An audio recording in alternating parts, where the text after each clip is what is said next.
If only I had spidey senses, so I can tell when something's wrong. Oh, and I'm in search to protect this heart from breaking into pieces. Where's my hammer? Where's the shield? All the strength to carry the weight of the world. Fly high into the sky. I'll catch you if you fall. I'll catch you if you fall. Fly high into the sky. I'll catch you if you fall. I'll catch you if you fall.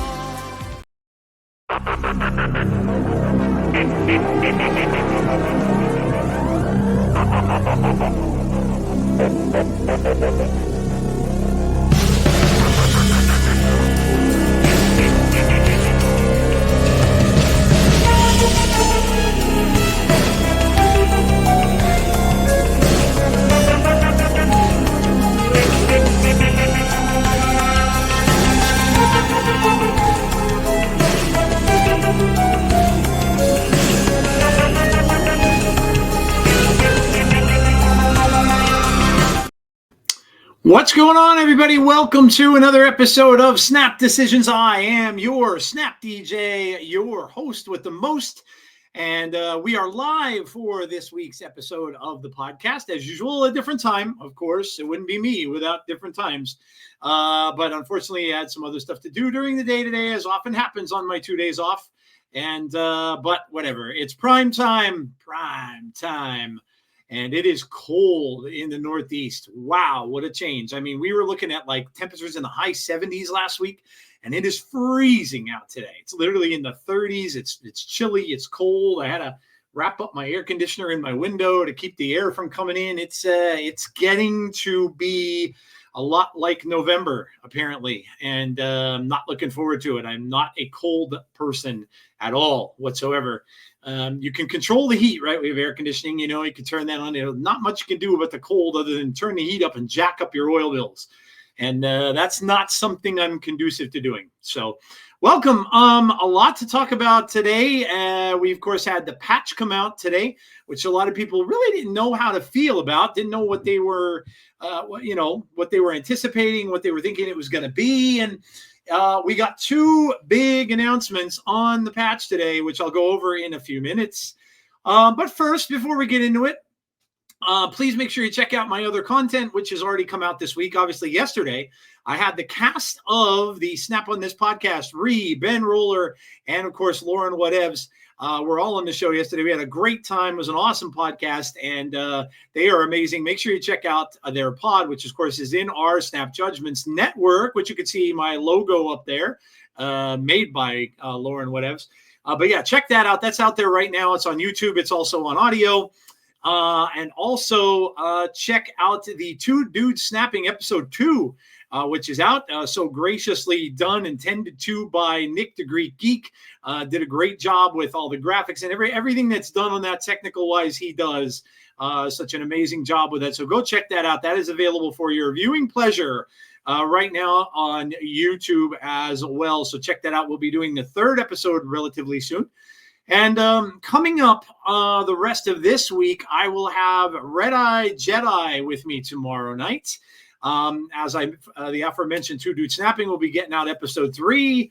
And then also we have a patch that's coming out, an OTA update on Thursday. So I will do a short video on YouTube with the OTA stuff, and that'll go on audio as well. So wherever you may be listening to me, whether it's audio, whether it's my YouTube, whether it's Twitch, which I'm streaming live on right now, please make sure if you're watching on Twitch, you follow me over there. It's a sad little place. It only has 3 little followers. But yeah, follow me over there if you happen to head over to Twitch and watch it. Or if you're watching from YouTube, make sure you sub to the channel. Make sure you leave me some comments, I'll do all that stuff. Helps out with the whole algorithm thing. And if you're listening on the audio side of it, Make sure you rate the podcast on Apple if you listen to it there. If you're listening on Spotify, you can leave me comments there as well. So please make sure you check all those little boxes for me. I'd greatly, greatly appreciate it. And thank you all, wherever you may be listening from or how you listen. I appreciate every one of you. Okay, so as you can see, I am part of the Snap Judgments network of podcasts, your one-stop shop for all good things that are podcasts of Marvel Snap. How can she snap? Every single Sunday, the kid, and no big deal. I believe this last week they had on Snap Variants, who's been on my show as well. Very awesome dude. He's the guy who always shares all the cool variants on over on the Twitter. If you're ever there checking it out, I know it's kind of dwindling more and more lately, which I don't disagree with. By the way, if there are any of those of you who are over on Blue Sky, I am over there as well now with a lot of other fellow creators that I know that have gone over there. So if you are looking for a change, many of us are over on Blue Sky, so you can certainly head over there. But yes, the kid and no big deal will they're going to be back on my show at some point soon. We're just trying to work out a date to get together, but they will be on my show again very soon. A snap on this, the aforementioned Benjamin Roller, It's Just Ree, and of course Lauren Whatevs do a fantastic job over there. I got to play Zabu, which is their version of Taboo, the Snap version of Taboo, on the show yesterday with them, and they just do an amazing job on their podcast. It comes out every Friday, so make sure you check that out. And then of course Snap Judgments with, of course, Glazer and Roy has fantastic guests on there every single week. Glenn Jones was just there a couple of weeks ago. So make sure you go to that. All the information that Glazer gives you on the YouTube channel every single day. Well, it's basically the same kind of stuff on the podcast as well. So that's every Saturday. All right. So that is what we've got there. Now, let's go into the patch from today. We have been waiting for a while now to get something about December. Well, everybody kind of knew what they thought it probably was, but unfortunately, they didn't confirm it until today. And it, of course, is the Marvel Rivals month. So they are, partnering with Marvel Rivals.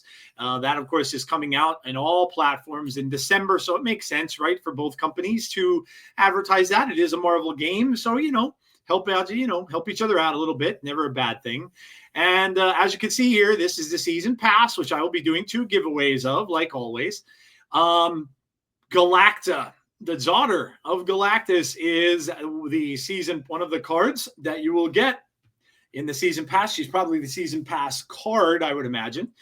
Then you see her variant that's up there. Now, I'm going to have to, I don't know much about her, I'll be honest. I know she was in like a teen comic, which I didn't read, which I'm going to have to now. But she looks cool with Galactus's helmet and stuff like that. And of course, I'm going to have the variants for it just simply because she's the daughter of Galactus. And there you see, we have a Hela variant coming and of course a Doctor Strange variant coming, which are from Marvel Rivals, which makes sense. And the card backs look pretty cool. You have the Rivals logo on one of them and you have the little lightning bolt and shadows of the heroes and stuff on the other one. So very, very cool. So that is your upcoming season. Now, there is some more stuff here. There's some more graphics and the Doom. These are the cards now that we're going to get. So the cards that I don't think I have slides for them each. I might have to read these off here. Yeah, so I do not, but I will read all of these off to you because I do have them pulled up someplace. I do have screenshot pictures of the cards. So if I can find it, which, I'm never prepared, but yes. In the background middle here, you see Bruce Banner. Bruce Banner is a 2/1. When you end a turn with unspent energy, 25% chance to Hulk out. What that means, I don't know. Is he going to turn into the Hulk? Are we going to get the Snap version of the Hulk if he hulks out, where he turns into a 6'12" Hulk? I don't know. Or do they have their own version of the Hulk from Marvel Rivals that we're going to see if that happens? I don't know, but it's kind of cool. Now, keep in mind, these cards are data mined. A lot of them may change before we get the actual season. And some of these seem extremely, extremely powerful. So I don't know if any of them will stay this way or if some will and some won't. I do not know. But in any case, you're probably going to see the Hulk happen from Banner. It says when you end a turn with unspent energy. So All you have to do is not spend energy for one turn, and he hulks out. So whatever that becomes, we don't know. Next, we have, and on this little thing here, they are to the left there, bottom left of Bruce Banner, and it is Rocket Raccoon and Groot. So it's kind of cool. We're getting them both in a card. And this card is a 3/3. You can move this once. So it's a move card. After your opponent plays a card here, steal 1 power from it. So that seems kind of powerful too, right? I mean, anytime your opponent is playing a card in their lane, and you can also move it, you're going to steal 1 power from that. So it's pretty good, right? It prevents your opponent from playing cards. And if they fill the lane, it's going to be a 3/7. So not a bad stat line at all. And a pretty decent card. Next we have, and I'm not sure if she's on this. Yeah, she is. She's up by Spider up in the left-hand corner there, wearing white. This is Penny Parker. She is a 2/3. On reveal, add Spider to your hand. When this merges, you get +1 energy next turn. That's pretty good, getting extra energy. And the Spider that she merges with is a 3/3. So she would then be a 5/6. A 5/6. So she will merge with that.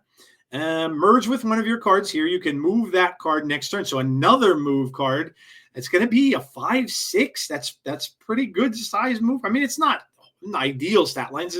5 is a lot bigger, but a 6 power being able to move next turn, pretty good. So again, some love for move here. They are really, really trying to get people to like move. They really are.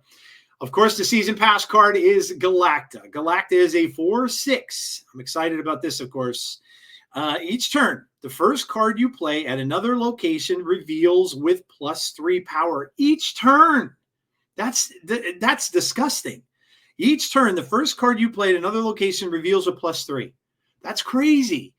Now, she's going to work well with Galactus. If you keep Galactus, if you keep a lane free for Galactus, Galactus can easily be a 6/9. Easily be a 6/9. Or you can play Symbiote Spider-Man over there. She'd give him a +3. He'd be a 4/10. Now you can merge Galactus with him. He'd be a 16. I mean, the daughter of Galactus works with Galactus. Go figure. I will be trying that for sure. And then we have Doom 2099, who you see in the front of the picture here, wearing the blue hood. He's a 4/2. Not a great stat line, but after each turn, add a Doombot 2099 to a random location if you played exactly 1 card. So they get a Doombot. Now, the Doombot is a 4/2, so same stat line. Ongoing, your other Doombots and Doom have +1 power. Now, the thing I wonder here is, does it work with Dr. Doom, and does it work with his Doombots? If it does, that is going to be a pretty powerful card. The Doombots all get +1 and ongoing to them. So people might just be playing Doom decks, which would be kind of interesting. But yeah, that's what Doom does. And then we have Luna Snow. Now, I've not played Rivals, but I do know she's a character in the game. She's up in the top left under Spider. She's a 3/5 premium stat line. On reveal, add an ice cube to each side of this location. Now, the ice cube is kind of like a rock. It's a 1/0. At the start of each turn, get +1 energy, then destroy this if the side is full here. So again, 2 cards that give you energy. And again, it's going to be on each side. So your opponent's going to get this too. So that's going to give you each, so there are some pretty powerful. And this is just a first look. I'm sure I'll be doing a score on these as we go, but this is just a first look at all of the Marvel Rivals cards and everything that they do. And this is going to be a fun month, I think. A lot of them seemingly powerful. 2 move cards.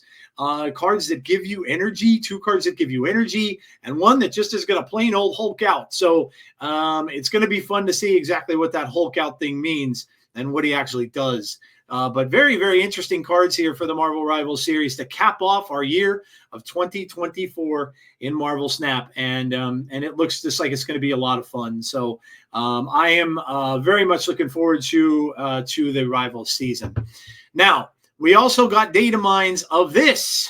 This is the Dark Avengers. Now, this was leaked or talked about by Rez Snapper prior that this was going to be the case, and it certainly has turned out to be. And as you can see on this little poster board thing, the cards we're getting are the long-time data mine. Bullseye is going to be in this series.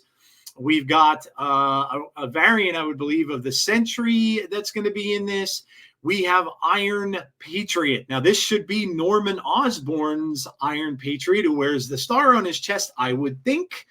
I'm not 100% sure on that, but I would think that that's who this would be. We also have Moonstone coming out in this month, and we have Ares coming out as well. So they are the 5 cards that we have coming up for that. For the Dark Avengers season. And as we go on here, you can see the next little slide here. This is the season pass. Iron Patriot will be the season pass card. We have a Dawkin and Sentry will also be variants that will be coming for the season pass.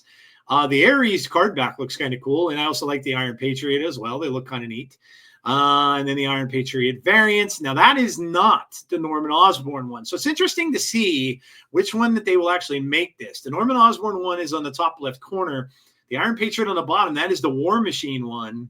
So it'll be interesting to see how they go with the stat lines for this and what they will make this be. Now, I'm going to go to, because I don't have them. I'm going to go to the data mines very quickly here. And I'm gonna pull up the data mines and see if they have any information on these. Now, again, just keep in mind that they are going to be very early and subject to change for sure. These cards in particular, because they very well may not come out the way that they're said to come out. Because if I remember correctly, they do have them out because I was reading them earlier. And if I remember correctly, some of these are just disgusting. Some of them are just disgusting. So yes, here they are, and we'll go through these. We have, and there's others in here too. I don't know if these are all for. Wow. Okay, they have more than when I looked earlier this morning. We have there's Bullseye. I'm not seeing Iron Patriot. There we go. Okay. So Iron Patriot is a 2/3. He's an on reveal, add a random 4, 5, or 6 cost card to your hand. If you're winning here after next turn, give it a -4 cost.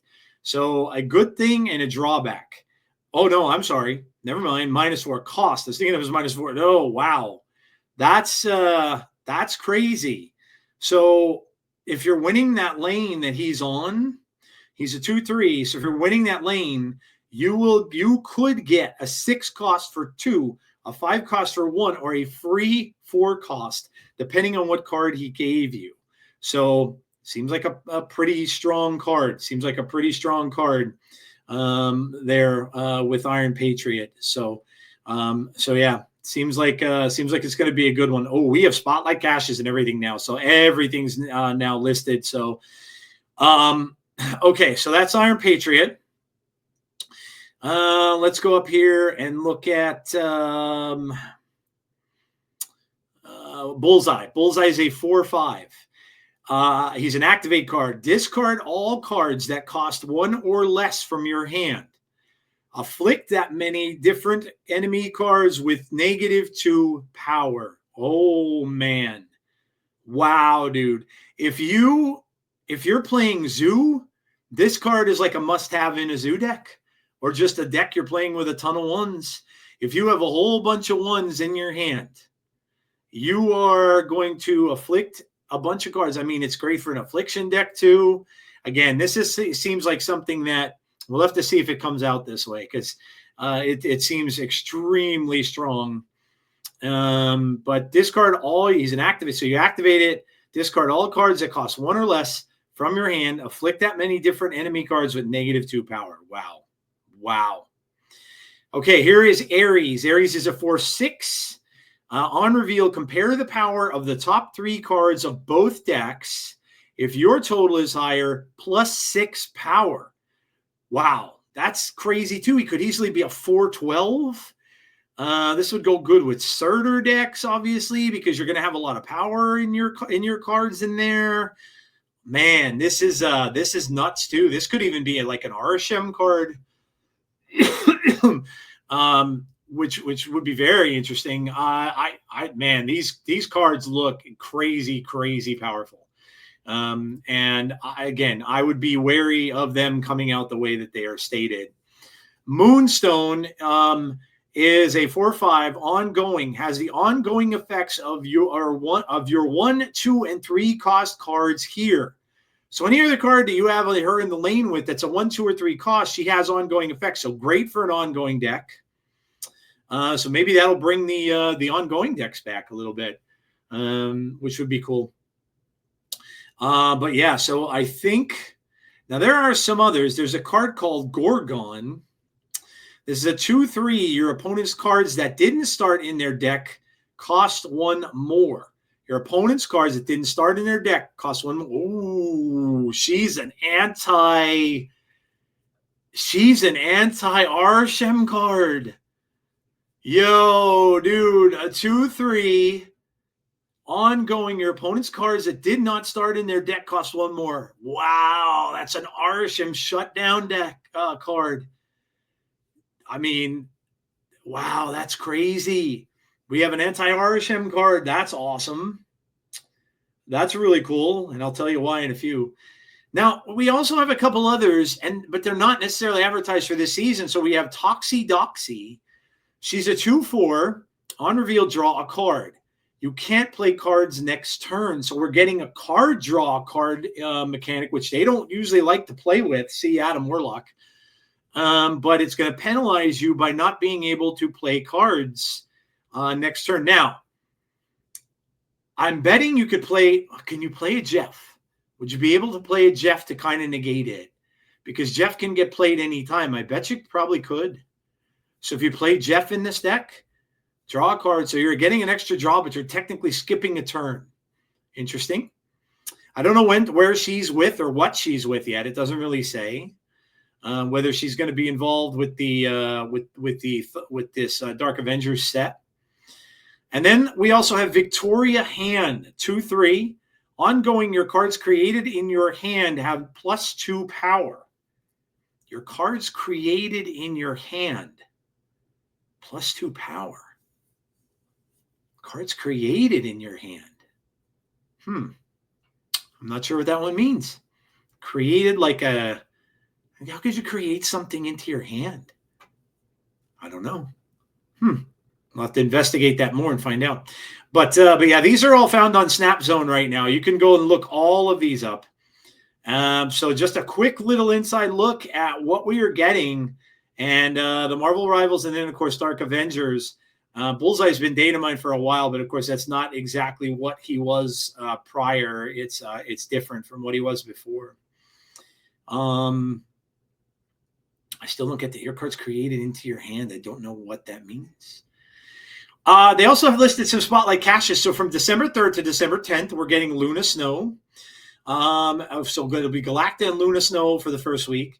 And in that spotlight cache is going to be Lady Deathstrike and also X-23. So very destroy-centric spotlight caches. So for those of you who are waiting for Lady Deathstrike or X-23, they'll both be in that cache.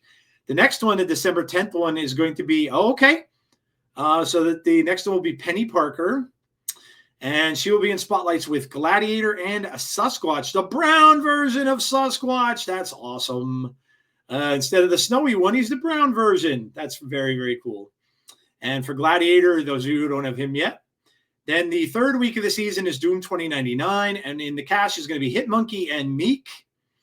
And in the last week of the season is Bruce Banner, and that's going to have Ravonna and High Evo. Oh no, I'm sorry. There's a fifth week, and then the last one is Rocket and Groot, And that's going to come with Celine and Blob. Celine and Blob. Oh, wow. They go even into January. The first week of January is going to be Victoria Hand. That is with Grandmaster and Hawkeye. So Kate Bishop. January 14th is going to be Bullseye along with Black Swan and Nocturne. January 21st is going to be Moonstone. And that will have Kyra and Marvel Boy for those of you who missed out on Marvel Boy. Then we have Ares, and why are they putting this in there? Kang, why are they putting Kang in a spotlight cache? They better change it before this, because literally no one's going to want it. And also Misery, they've got to change Kang, right? Like, why would you put him in a spotlight cache at this point at all? And then we have some cool variants coming as well. Abomination has one. Adam Warlock, why? I don't know. Ajax has a really cool one. America Chavez, yeah. Annihilus. That's cool, like a cartoon one. Ares, variants, of course. Armor, another one. Artem Zola, really cool one. That looks like the 3099 one. Beast, looks like X-Men 97 Beast. Another Beast. Beta Ray Bill's getting a variant. Black Cat, Black Knight. Wow, that's cool. It's on like a rooftop. Black Panther, Black Swan. Brood is getting a variant. Bruce Banner, of course, his variants. Bullseye and his variants. Bullseye's a cool character. Kyra, Captain America's getting a new one. Cosmo, oh, what a cute Cosmo. Cyclops, Dakin, Devil Dino. Oh, a Doctor Strange comic book variant, yes. Let me see if I can show you guys. Oh, it's so cool. Look at that. It's amazing. This is the Master of Mystic Arts. Awesome. That is absolutely a 70s Doctor Strange comic book. It lurks. Oh, let me see. I have my glasses on it. It lurks within the crystal ball is the name of I have to look this up. That's sick, dude. Oh, I never play Move, but I've got to have it. Doctor Strange Marvel Rivals variant, Doctor Doom, 2099 variants. Ebony Maw is getting a new variant. Elektra is getting a new variant. Elsa Bloodstone, Frigga, Galactum, another Galacta variant. Wow, lots of Galacta variants. Gambit's got a cool new one. Gamora, Gladiator, Grandmaster's getting a couple. Hela's getting a new cool one. Three for Hela. Hercules, Haivo, Hydra Bob with the mask on, kind of cool. Invisible Woman, wow, that's sick. Iron Man getting a Rivals variant, so it looks like they're all getting Rivals variants. The Iron Patriot one, Jane Foster getting a new one. Jeff in an inner tube, how cute. Jeff's getting a Rivals one too. He is in the game. Oh man, look at the Jessica Jones on the cover of Snap magazine. That's sick, dude. Really, really cool, man. She's on the cover of a magazine. That's awesome. Juggernaut's getting a new one. What the hell? Okay. Yeah, very weird. Kang, as I told you about. Hawkeye, Kate Bishop Hawkeye. Cool. Right out of the comics. Oh, no, holding the red sword. Sick. Lady Sif, Loki, Luke Cage, couple Luke Cage, Luna Snow, Madam Web getting another one. Magic's got so many. Getting a Marvel Rivals one too, so is Magneto. So they're all getting Marvel Rivals variants. Probably an album, right? Probably be they'll all be. I got a thing where we are having trouble streaming to YouTube. This may be an issue. We'll keep trying to know until it's resolved. Check YouTube to ensure the stream looks okay. I better go over there and check it. Let's hope that I'm still on. That would be horrible. It came from StreamYard, so let me double check and make sure that that it's. I may not be here. Crap, dude. Let me see if it's going on. No, Serta Frigga. Oh man. Well, this is a bummer. Yeah, I'm not. I don't think I'm live anymore on YouTube. Anyway, yeah, that was 6 days ago. I don't think I am. Oh man, well, well, that sucks. Gotta love the technical difficulties here. that just stinks. Way to go, StreamYard. Yeah, no, I am not seeing the video at all right now, so it is not live anymore. Okay. Well, I'm going to do this for the sake of the audio peeps. If you are watching on YouTube, go over to, well, actually, if there is anybody listening, you can let me know right here if you can still see it. And just remove this destination from the stream and re-add it. Okay, well, let me try to do this. Let me try to do that, and let me try to put it back on again.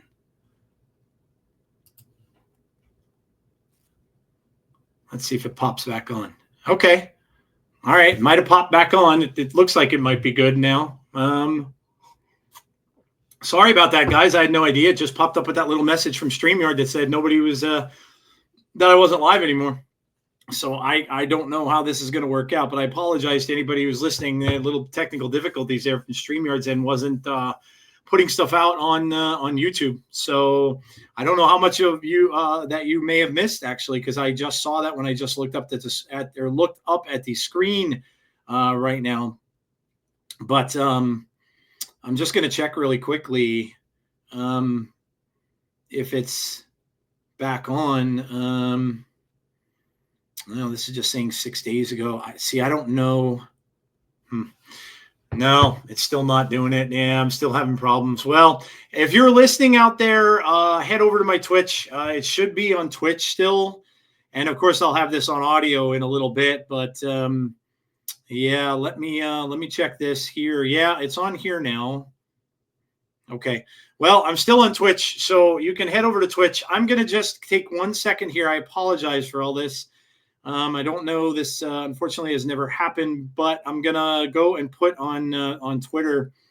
The stream isn't working on YouTube at the moment. Head over to Twitch to check it out. Okay, well, hopefully people see it. What are you going to do? It happens, I guess, right? So, all right, let's go forward. So, Iron Patriot and the season coming in January will be Dark Avengers. Okay, let's move on. I apologize again. Sorry about the mix-up there. I don't know what's going on with YouTube. It says it may be on YouTube's end. We'll keep trying and let you know if it's resolved. But yeah, so I guess YouTube may be having some issues or whatever. Anyway, let's move forward. So the next thing I've got here, we're going to go over the patch highlights. And we've got patch notes. So the highlights are, let's see, they start off, it's November 12th, 2024. Patch highlights. Are you hungry? Well, you better be, because Deadpool's Diner returns November 21st. It's time to dust off your bubs, because Deadpool's Diner is back with more high stakes, STEAKS action. Make your way all the way up to the biggest plate, and you'll unlock the newest card, King Eitri, which is what we figured it would be, and an exclusive Jane Foster, Andrea Gardino variant.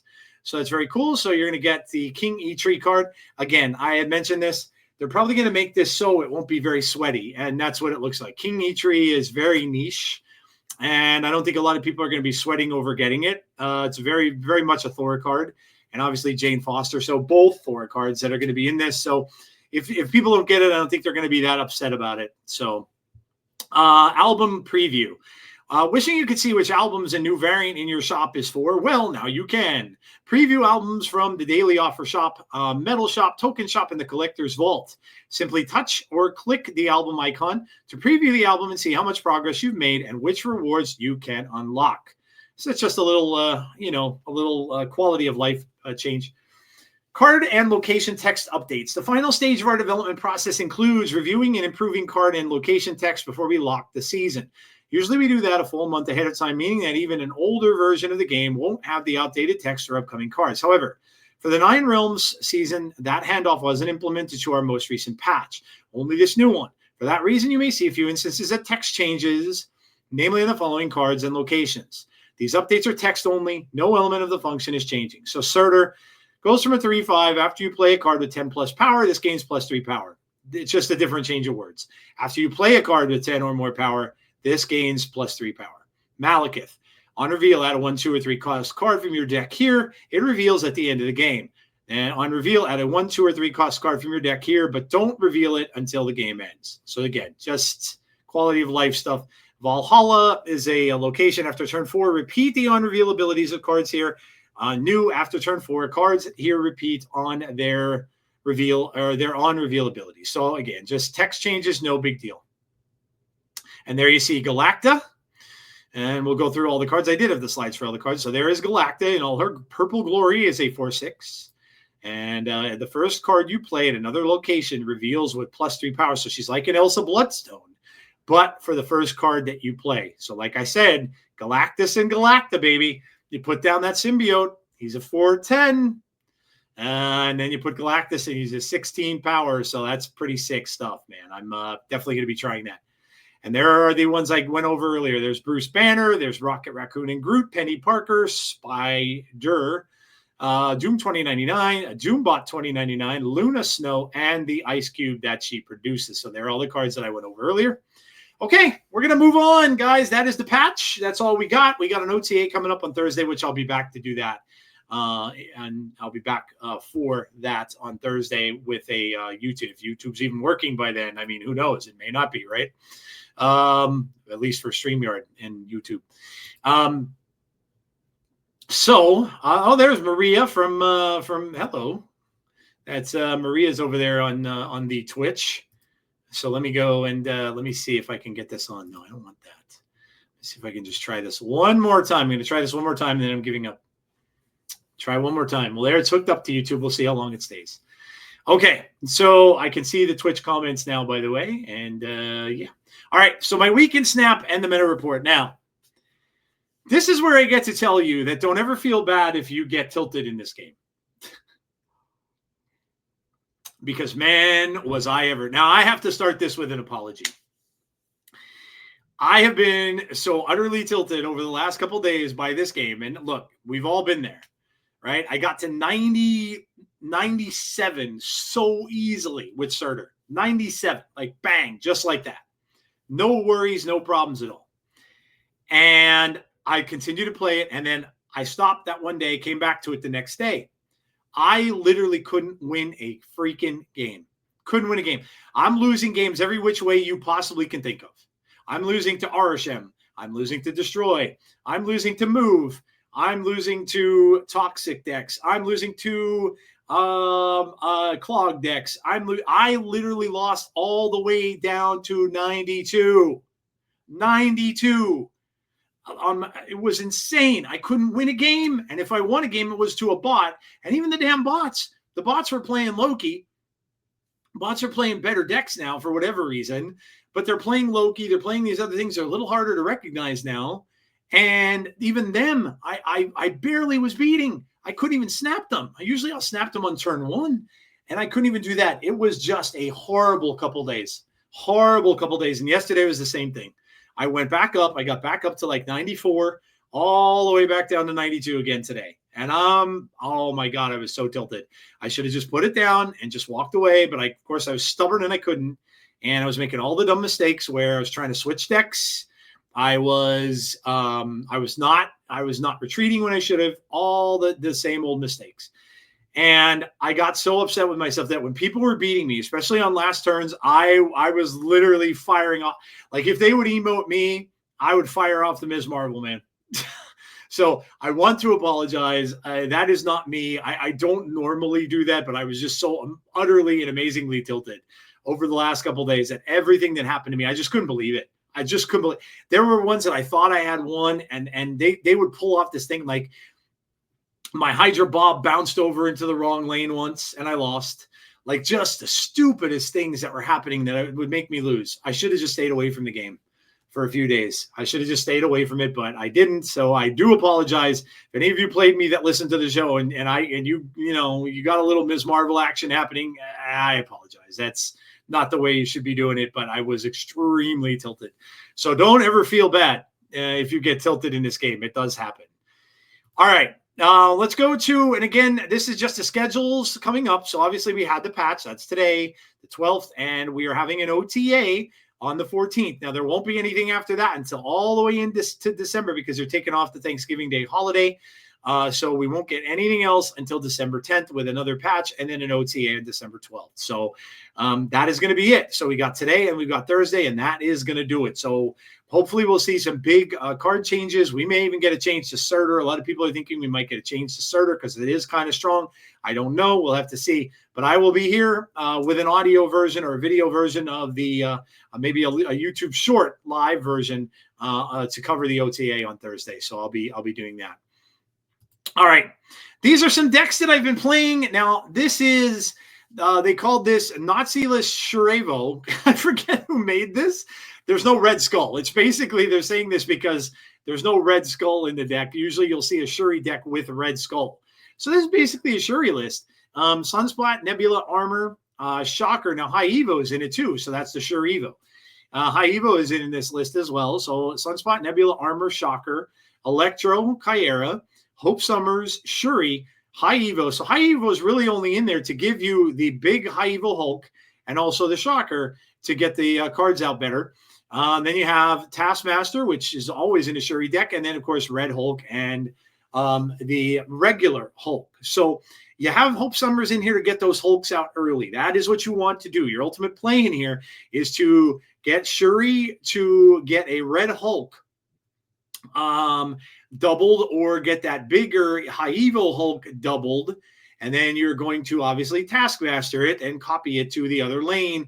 You have Armor out there to protect it, Kyera out there to protect it as well. Kyera might be a good choice if you're also playing Surtur decks. Rather than to take up the spot with the Armor, you can just play Kyera in that deck, and it would allow you to do the same thing. It would just protect the cards. I did see a couple of people that were playing Kyera in the Surtur decks, so not a bad idea. But yeah, so it's kind of cool to see a new Shuri deck going around the way, especially one that's mixed with High Evo. Never kind of saw this before. And of course, no Red Skull. I know a lot of people were playing Red Skull, but he does have that drawback to him. So you really don't have a drawback here. You just got to make sure you get the Hope out so you can get those out early enough in order to. It does have a big curve to it. You're going to have the Sunspot and the Nebula getting a little bit bigger. But, that's what the Shocker's in there for, again, to try to get the Shuri out quicker. And then you want to try to get the Hulks out quicker. So it does have a bit of a curve to it that you have to abide by, but kind of cool anyway. Next up, we have the Tucker Surtur Slam. Now, this one was highlighted on a few different creator channels. I think Regis Kilbin had it on his channel. It's a very, very fun deck. It's a take on Surtur. This one has Wasp, Sunspot, Kitty Pryde, Hydra Bob, Titania, Black Swan, of course, in there for all those ones, Shadow King, Hitmonkey, Hope Summers, Surtur, Moon Girl, and She-Hulk. So there's only two ways really to trigger your Surtur. That's not the big thing here, but the ways you're going to trigger the Surtur are with the She-Hulks, and what you are ultimately wanting to do here is to double up the She-Hulk for that big play at the end.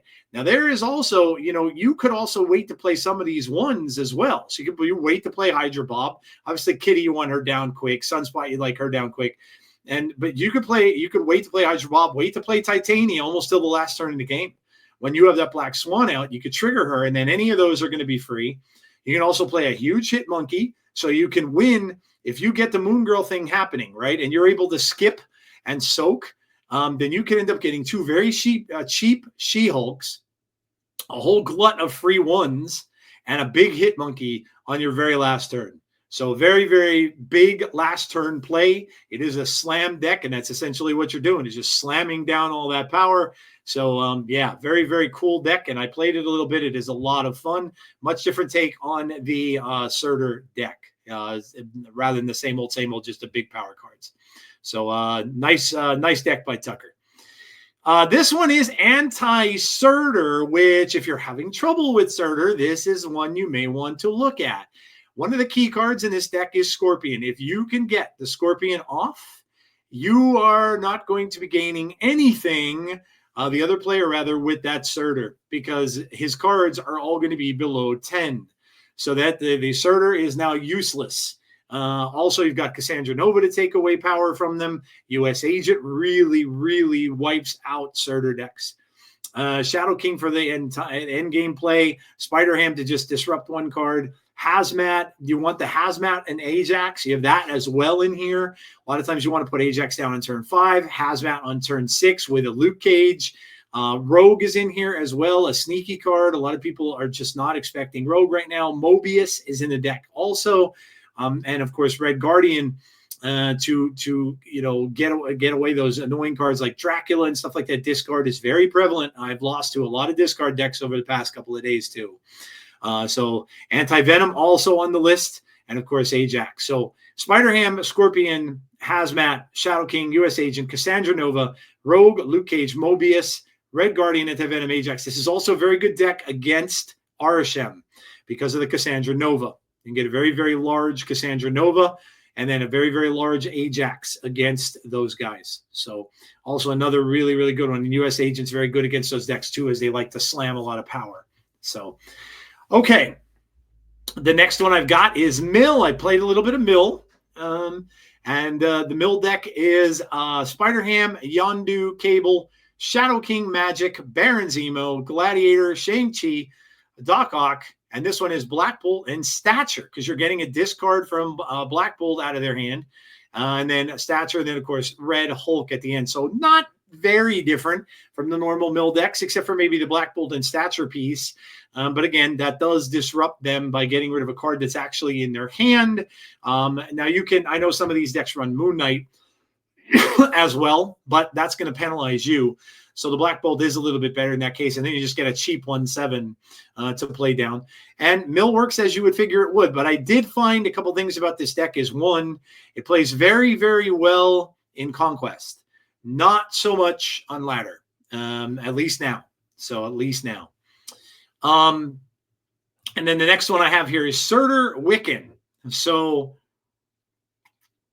another variation on the Surtur deck, but this is a Wiccan one.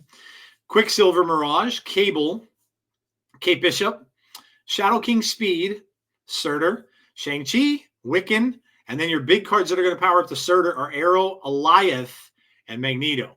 Now, the Eliath is a really good card to have because a lot of people are trying to play a lot of combo decks and saving those combos for the last turn. So it's a very good deck to have right now. And yeah, so it's a deck, very good card to have in your decks right now and can power up the Surtur also. So, you know, just if you're into Wiccan, if you like the Wiccan decks, this is a fun one to play. Okay, and then this one is from Sizer. This was his version of the Surtur deck that when Surtur first came out. Sizer's an excellent player. He's been on Snap Judgments quite a bit. In fact, he was helping Glazer to get to Infinite. Amazing player. He's always in the high Infinite ladder. This is Nico, Zabu, Hydra Bob, Shadow King, Cosmo, Juggernaut. Key card. Surtur, and then the big list of big boys: Atuma, Crossbones, Cole, Typhoid Mary, and Scar. Now, I've switched out some of the cards in this. I put Arrow in this instead of Typhoid Mary, and I had Eliath in it for a little while too. The card that's going to win you games in this is Juggernaut. It's just going to win you games. You have that one big lane with Surtur and maybe a couple other big cards in there, or you have that one other big lane that they can't do anything with because it's Cosmode and they can't Shang it and all that kind of stuff. And then you maybe have another smaller lane or so that you're still winning, maybe with like a Cole or something in there and a Hydra Bob. But, you know, that's the one they're going to try to attack because they can't attack that other lane. Then you use Juggernaut on the last turn and you just knock their cards out and you just win. So very, very good version of the deck. This is the one that got me to 97 from where I was starting the month at 73. So this is a really, really, really good version of the deck. Now that people are playing often today because of Malekith. So you're going to see a lot different decks that are out there, and probably maybe even less Surtur now that that things are going to change a little bit with the meta. So, and then you have this one. Now, this is the one that I changed to include. Now, Sizer has a version of this too, and this is the one that I've been playing for the most part today. And I got back up to 90. Am I at 96? I think I'm back up to 96. So I made it from 93 back up to 96 again. So I'm close to where I was at the beginning. And then this is the anti-Malekith or Ajax. I'm sorry, Ajax Malekith by Sizer. So it's very close to this one I have here. It's an an anti-venom deck as well. So it has Silver Sable, Hydra Bob, Hazmat, no Scorpion. It has US Agent, Valentina, Juggernaut, Luke Cage, Copycat, Malekith, Agent Venom, Man-Thing, and Ajax. That is the version I'm playing now. That's the version I'm playing now. It's working really, really well. Malekith is great. If he hides your Luke Cage, it's awesome. People are going to think they're automatically going to beat you because a lot of these will penalize you. You'll get penalized by the Hazmat. You'll get penalized by the US Agent if you play bigger cards in there. And so on and so forth. Man-Thing is also in here, so you can penalize your own cards too. And if they think you don't have that Luke Cage, and I had that happen where Malekith hid the Luke Cage, it was amazing because they snapped me back because they figured, oh, he's lost this. And then the Luke Cage comes out and appears at the very end of the game. So Malekith is very, very good in this. But this version here, the original version was Silver Sable, Hydra Bob, Hazmat, Scorpion, Shadow King, US Agent, Frigga, Luke Cage, Red Guardian, Anti-Venom, Man-Thing, and Ajax. So very similar, but you just don't have the Frigga in there. The Shadow King or the Scorpion is not in there either. So it's a little bit of a change. But this deck, the new version of it today with Malekith is doing me very, very, very well. Okay, all right. We're going to go to some variants here. And these are some variants that I got over the last couple of days. I'm going to first off is Dazzler. And Dazzler is, and now I've got a lot of Dazzler variants. I have a lot of them, a lot of Dazzler variants. This one is cool. It was a 700 gold variant that just came out recently, which I'm going to end up getting in spotlight caches all the time now. But it's cool. You know, she's got the whole singing thing going on with the microphone and everything like that. So kind of neat. But yes, so we do have a Dazzler variant. And next one is going to be the Red Guardian. That is the MCU Red Guardian variant from the Spotlight Cache. Very, very cool. I love this one. And David Harbour's version of Red Guardian. Of course, I had to get it. And yeah, so just an amazing looking variant. This is the Surtur variant that I got. This is the super rare Surtur variant. Had to get this one. Sick looking, man. When this is split, and you can see up there that those of you that are watching on Twitch right now, you could see I have that orange crackle border around it. So it kind of looks like a fire border as well. And the sword looks amazing. Everything looks like just like the fire is just coming right out of the card. So very, very cool variant. And then I got this Spectrum. Just a, very cool Spectrum. Looks very realistic. Super rare that I actually pulled from a cache also, which I don't get many of these. Most of the time when I do, they would end up giving me a 700 gold one and I end up getting 200 gold instead, or I get a lousy avatar, which has been more the case. But yeah, very, very cool Spectrum. She's got the blue and then the white, of course, the white star in her chest, and has the fists covered in energy on both sides. So again, not a week where I got a whole ton of variants. Can't say that I got a whole bunch of them. So not a great week for variants this week. All right, but anyway, there is Dex. That was my apology story about the tilting and what happened to me in my week that was in Marvel Snap and of course the meta. Okay, we're going to move along to the top 10, guys. Now this is a top 10. I have two lists. This is top 10 titles and top 10 card backs. So top 10 titles and card backs. Nobody ever thinks of these things. We play this game and we don't ever pay any attention to either one of them. Some people do. I know the reason I got the titles idea is because of my show with Snap on this yesterday. They're talking about how they love titles and stuff. And, no one really pays attention. You kind of stick it on your deck. You don't even really look at it or care to. And the card backs, yeah, people like them when they get the infinite one. But other than that, you don't really, face it. We don't look at them all that much. So I'm here to give a little love to some titles and some card backs today. So here we go. Top 10. And we're going to start at titles. I mean, I had to pick this one, right? Also my DJ name. I'm the Snap DJ, right? So, of course, I had to have this one as one of my favorite titles. It's like it suits me. I mean, it's absolutely perfect. And for the longest time, this was my standing title that I used all the time. And I go back and forth with it from time to time to use it again. And again, these can be numbered any which way you want. These are just my favorite titles, my favorite 10 titles. Next one. Foolish mortal, this is because I am a Galactus stan, and this is what Galactus says. This is one of his sayings. Foolish mortal. Probably say it in the movie upcoming, which would be cool. Call back to the comic books, but this is a Galactus quote, and of course I had to have it. I missed out on that one. That was there was only a certain way you could get it. It was Herald of Galactus. I forget how you get it, but I missed out. I'm kind of pissed that I did, because you're never going to be able to get it again. And I doubt they'll ever offer titles again that were lost to the people that couldn't get them to begin with. I might have been part of a bundle. I don't really remember, but someone had reminded me that you can't get it anymore, which kind of stinks. Next up, the Spider-Man theme is my karaoke song. I mean, come on. Spider-Man, Spider-Man does whatever a spider can, spins a web any size, catches thieves just like flies. Look out, there comes your Spider-Man. I mean, is he strong? Listen, bud, he's got radioactive blood. Can he swing from a thread? Take a look overhead. Hey, hey, there goes your Spider-Man in the chill of night at the scene of a crime. Like a streak of light, he arrives just in time. I mean, come on. How can I not like this? I grew up on this cartoon. I have that memorized in my head, and I'll never forget it.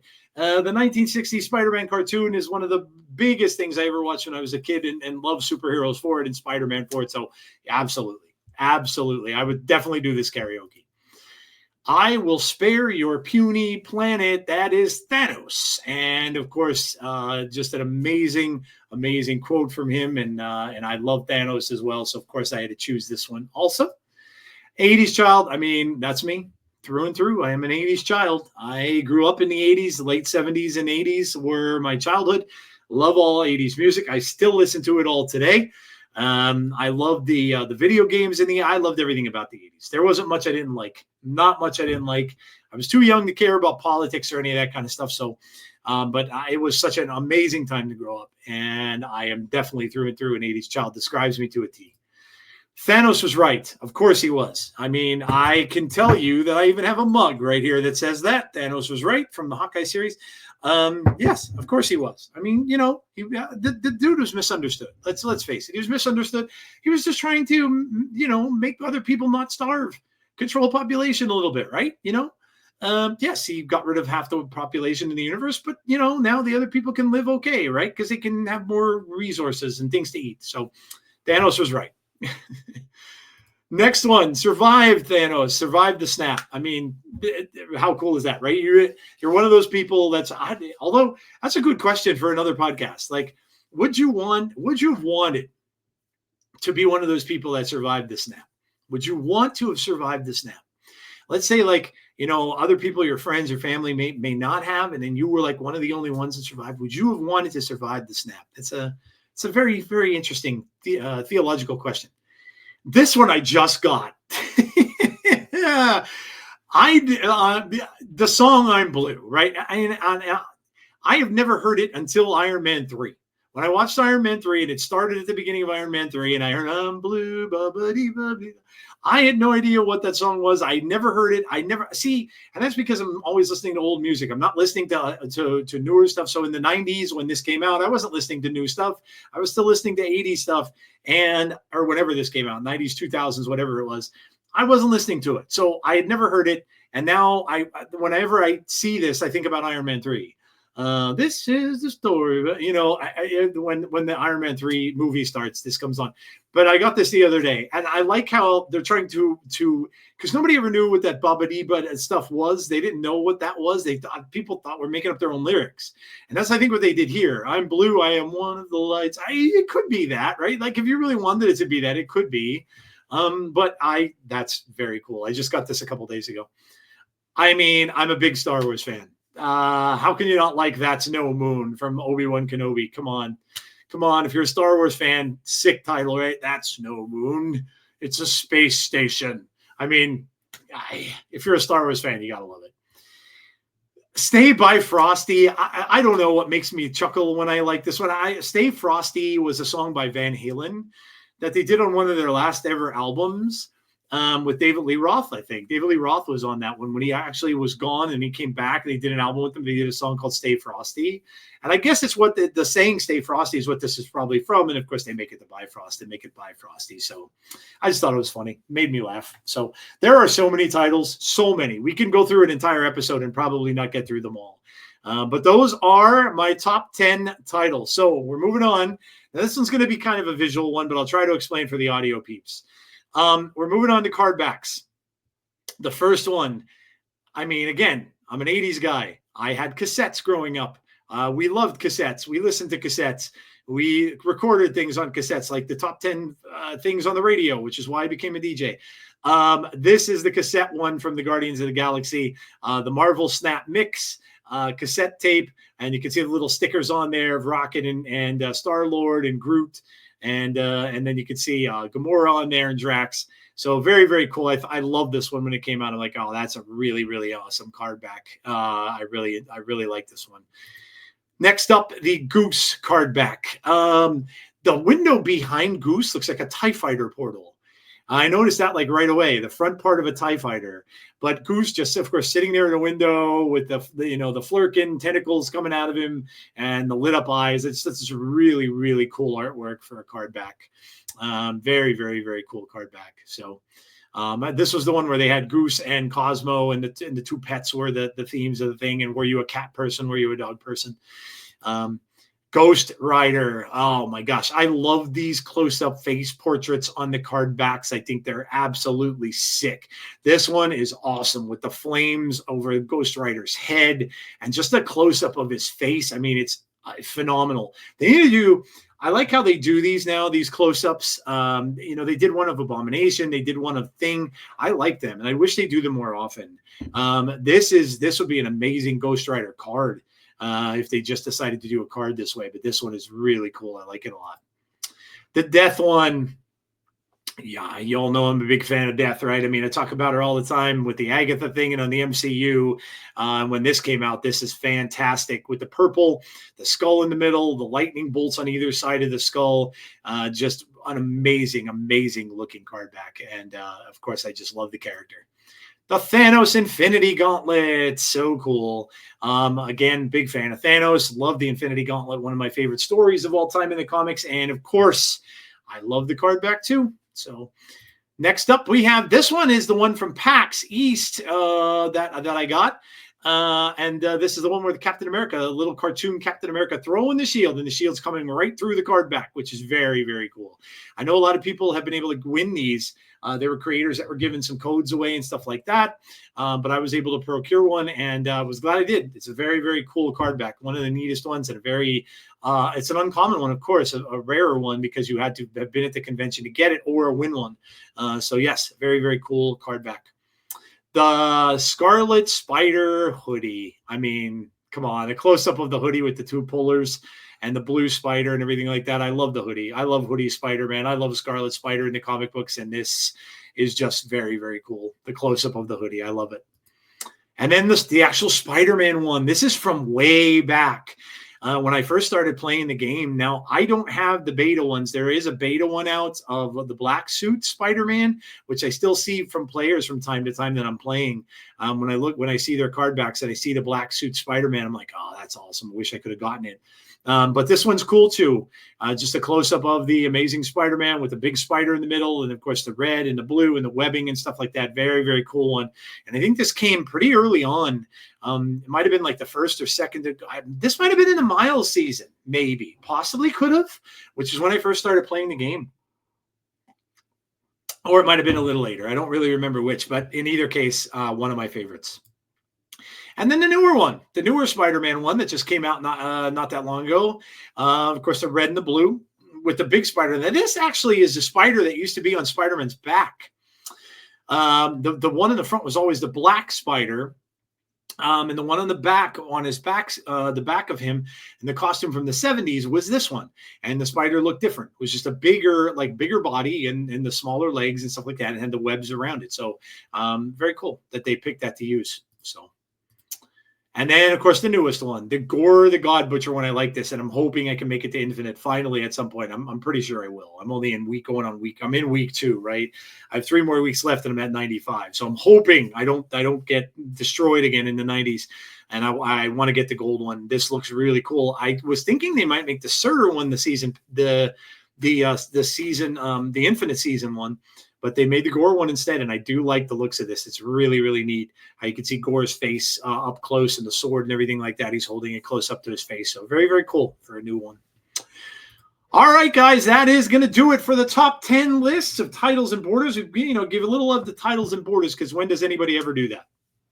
All right, we're moving to Comics Corner. Comics Corner, of course, will be all about the new card, and that is Malekith.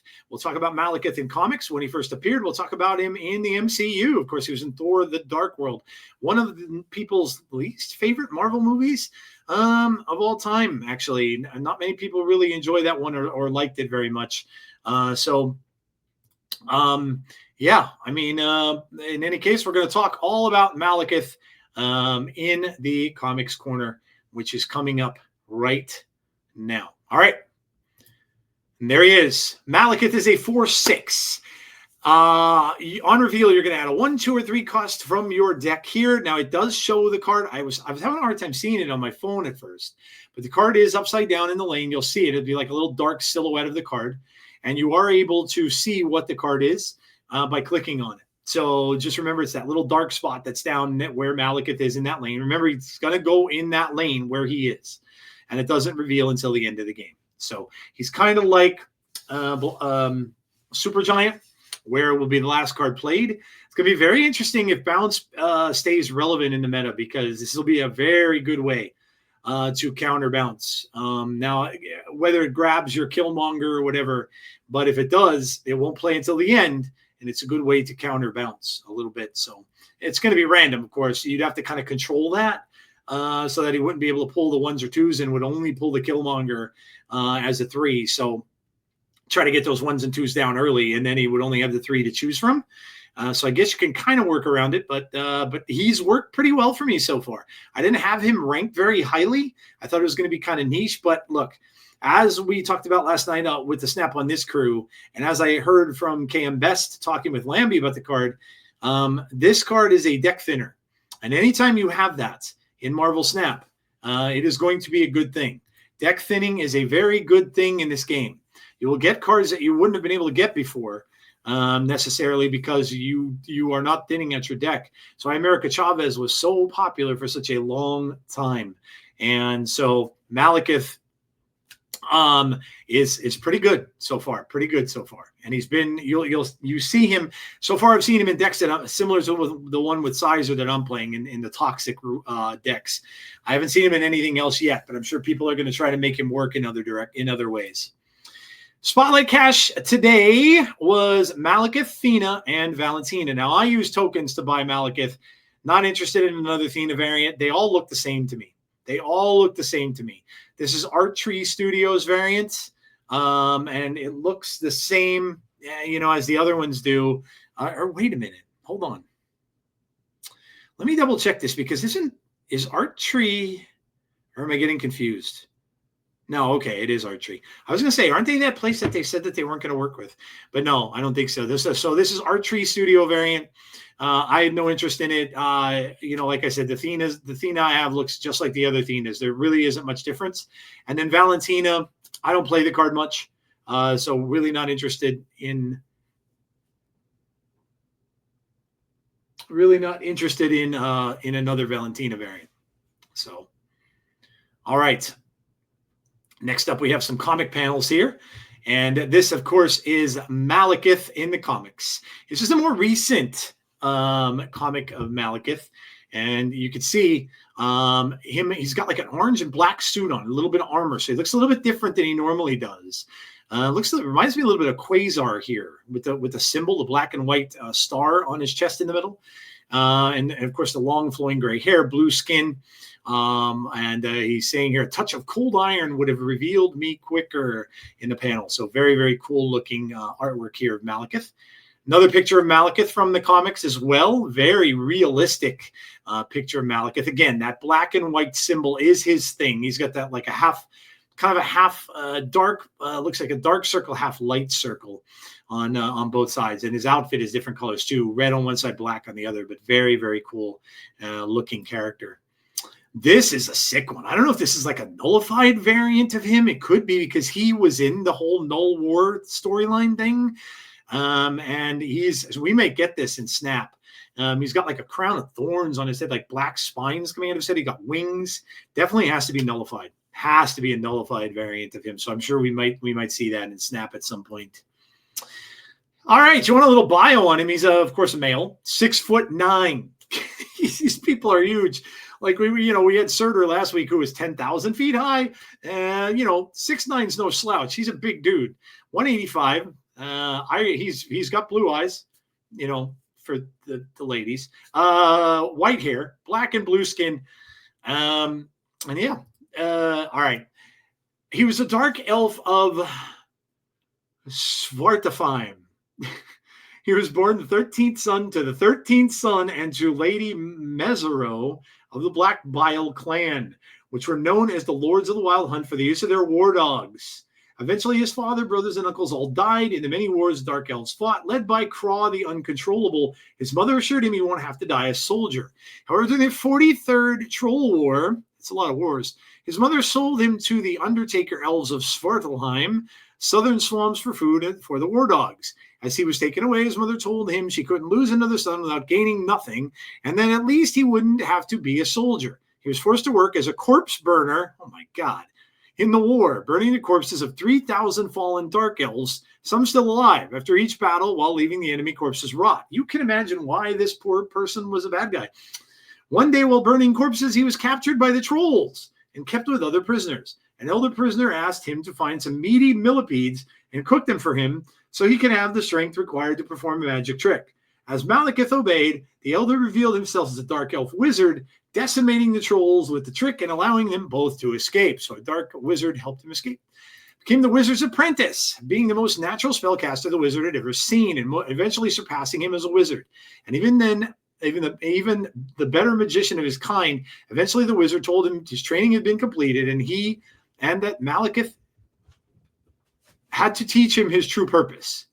He asked for his help. To end the war, which shocked Malekith.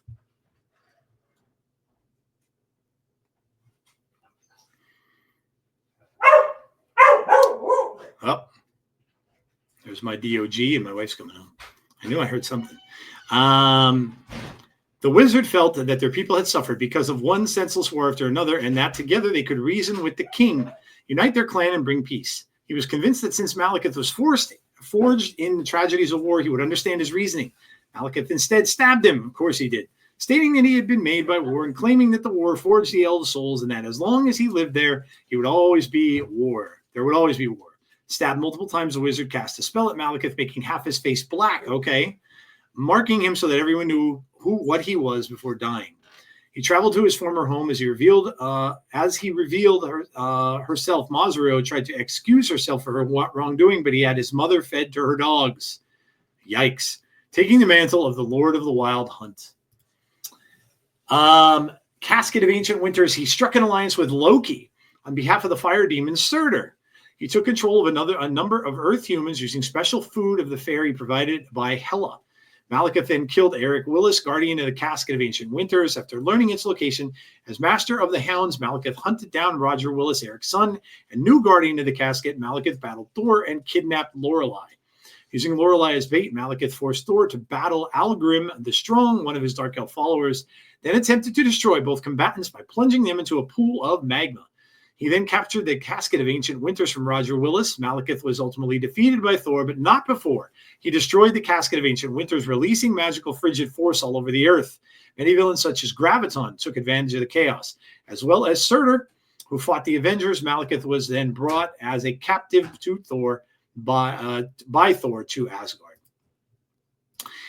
And then we have Curse, Kurse. Malekith later disguised Loki as himself to take his place in the dungeon. While he disguised himself as Balder, who was about to be crowned ruler of Asgard, Curse, being formerly known as Algrim, saw through Malekith's disguise when he reached Asgard City. Curse then broke Malekith's neck, apparently slaying him. Years later, Malekith was revealed to be alive again. Malekith was believed to be killed by Curse.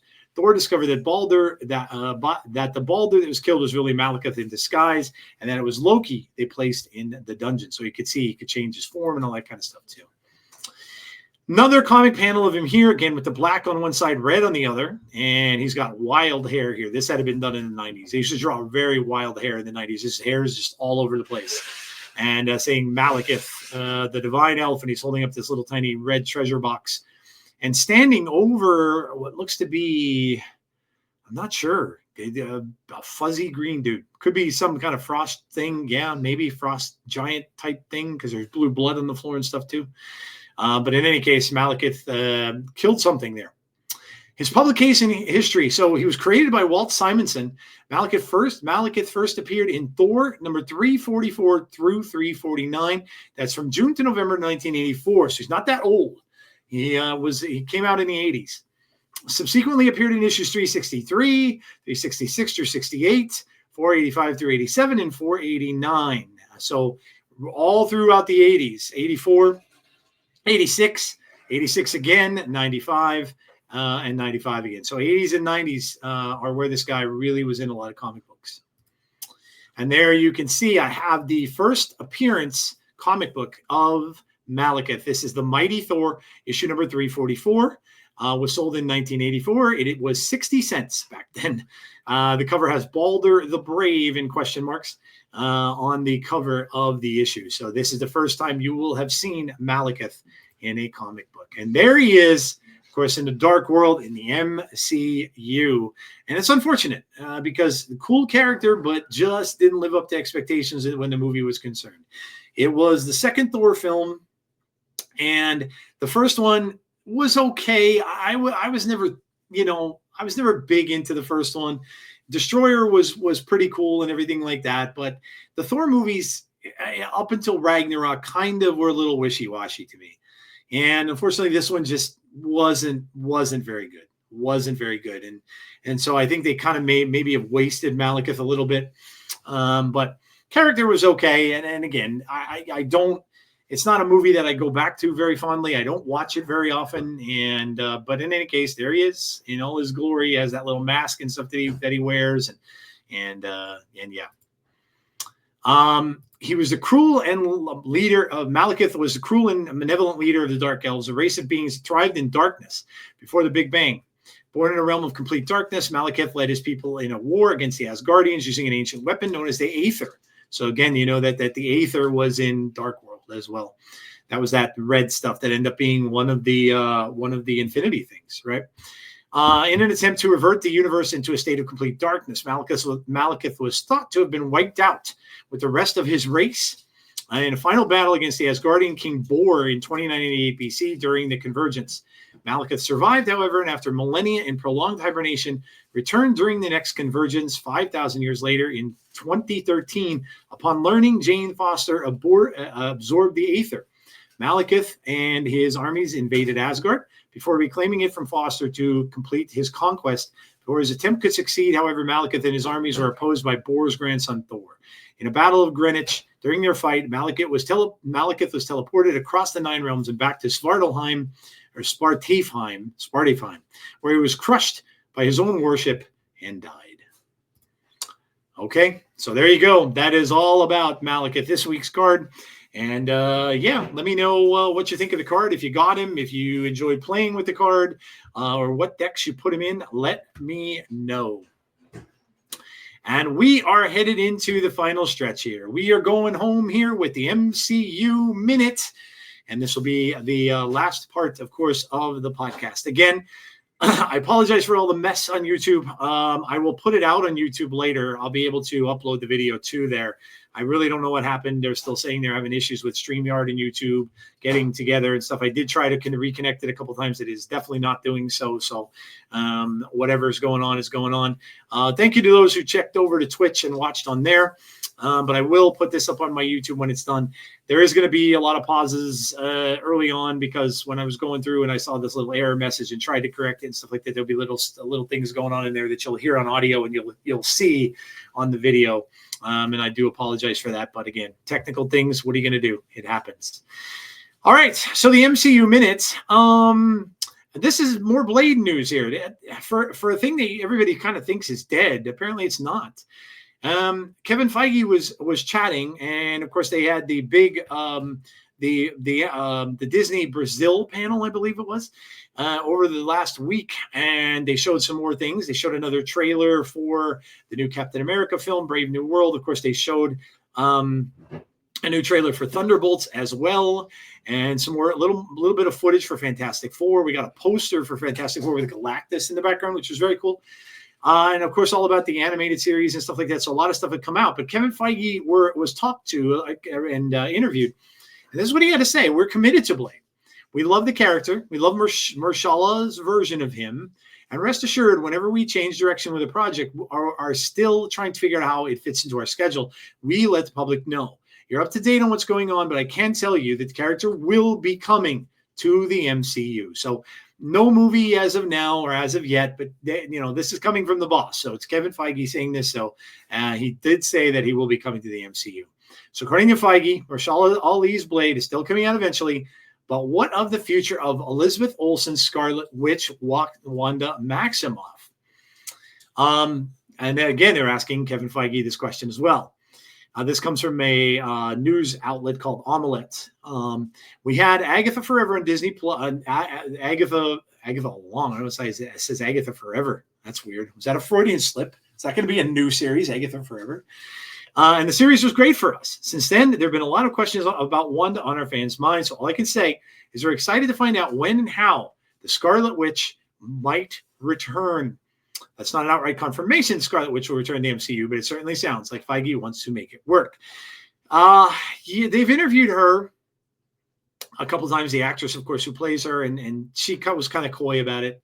But it does seem, right, that, especially with the fact that she is married to Doom in Secret War, in the one that they're adapting. So maybe that's where we get her back. Maybe she comes back as an alternate version of her, where she will be with Robert Downey Jr.'s Doom. So that could very well be the case that they might be looking at.